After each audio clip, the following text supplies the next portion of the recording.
Another solo travel tip that is not in the guidebooks is the art of the pivot. And I know sometimes I'll get stubborn because I'm like, no, I booked this itinerary, I planned everything, I picked this hotel. But then sometimes you just realize you're like, I'm not enjoying myself and I need to pivot. And knowing when you need to pivot and how to do it quickly and like turn things around and move on and not ruin a whole trip because of one bad experience, or you're realizing a hotel that you're staying or a house you're staying in is not your vibe. You're realizing that, okay, I booked like a long bus for tomorrow, but I'm tired and maybe I just need to pay for the flight. I think having that kind of internal dialogue and checking in with yourself and making those decisions to pivot rather than continuing to stick with choices that you like are not enjoying, and then you have a bad trip because you're just sticking with things that you thought were going to be right but ended up not being right. That's how you have a bad time.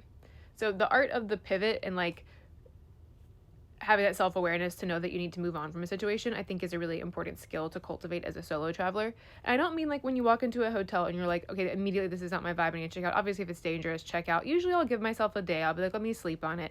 But if I'm really not having a good time and I'm like, okay, I don't think this is for me right now, I'll go make a reservation somewhere else. I'll go move. I'll be like, well, maybe I'll go to my next destination a couple days early. And usually when I'm like talking to myself and I'm like, okay, you need to pivot and that's what you need to do, and then I do the pivot, it can totally turn around a trip that's kind of starting to like go toward that negative side. Don't be afraid to change plans and to be self-aware of when you need to change plans.